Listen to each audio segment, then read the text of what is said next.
আজি আমি আমাৰ ভাৰতীয় জনতা পাৰ্টিৰ কাৰ্যালয়ত ভাৰতীয় জনতা পাৰ্টি আৰু অসম গণ পৰিষদ দলৰ সকলো মুখ্য কাৰ্যকৰ্তাক লৈ বিলাসীপাৰা সমষ্টিৰ কাৰ্যকৰ্তাসমূহক লৈ এখন সভা অনুষ্ঠিত কৰিলোঁ।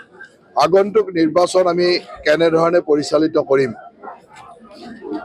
আমাৰ মিত্ৰজোঁটৰ ফালৰ পৰা অসম গণ পৰিষদ দলৰ প্ৰাৰ্থী জীৱেশ ৰয়ক প্ৰাৰ্থিত্ব দিয়া হৈছে। গতিকে ইয়াক আমি কেনেধৰণে আগবঢ়াই নিম তাৰ কাৰণে দুয়োটা দলে পৰিকল্পনা কৰিলোঁ আৰু সকলো কাৰ্যকৰ্তাৰ যিটো উৎসাহ দেখিছোঁ, এই উৎসাহৰ পৰা নিশ্চিত যে জীৱেশ ৰয় ডাঙৰীয়া এইবাৰ বিপুল ভোটত বিজয়ী হ'ব। আৰু মই আশা ৰাখোঁ যে বিলাসীপাৰাবাসী ৰাইজে এইবাৰ নিশ্চয়কৈ হিমন্ত বিশ্ব শৰ্মা ডাঙৰীয়াৰ আশীৰ্বাদ প্ৰদান কৰিব, দিলীপ শইকীয়া ডাঙৰীয়াক আশীৰ্বাদ প্ৰদান কৰিব, অতুল বৰা ডাঙৰীয়াক আশীৰ্বাদ প্ৰদান কৰিব। আমাৰ তাততো চাওক, ক'ৰবাত যেতিয়া এটা ঘটনা এনেকুৱা ধৰণৰ ঘোষণা হয়, তেতিয়া মনত এজন দুজন মানুহৰ দুখ থাকে। দুখটো থাকিলে দুখ কেতিয়াবা বাহিৰত ওলাই পৰে, সিমানেই। কণ্ডল বুলি কয়, ভাৰতীয় জনতা পাৰ্টীত কণ্ডলৰ কথাটো চিন্তা কৰিব নালাগে। আমাৰ দলটো সুশৃংখলিত দল।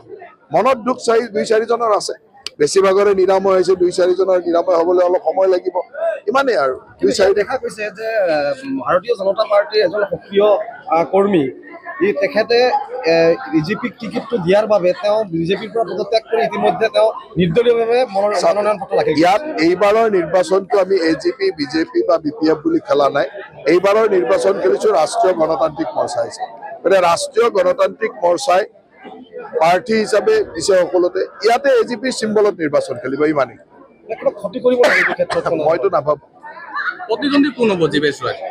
প্ৰতিদ্বন্দ্বী এতিয়া কোন হ'ব সেইটো ধৰিব পৰা নাই, কাৰণ আমি আটাইতকৈ আগত আছোঁ। বাকীবিলাকতো আৰু কংগ্ৰেছো আছে, UDF আছে, ৰাইজৰ দলো আছে, থাকিব আৰু তেওঁলোক কোন ক'ত আগবাঢ়ি যায় নাজানো। এতিয়ালৈকেতো আমি যথেষ্ট সবল স্থিতিত আছোঁ। আপোনাৰ সমষ্টিত আপোনাৰ কি হ'ব?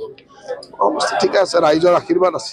আজি আমি আমাৰ ভাৰতীয় জনতা পাৰ্টিৰ কাৰ্যালয়ত ভাৰতীয় জনতা পাৰ্টি আৰু অসম গণ পৰিষদ দলৰ সকলো মুখ্য কাৰ্যকৰ্তাক লৈ বিলাসীপাৰা সমষ্টিৰ কাৰ্যকৰ্তাসমূহক লৈ এখন সভা অনুষ্ঠিত কৰিলোঁ।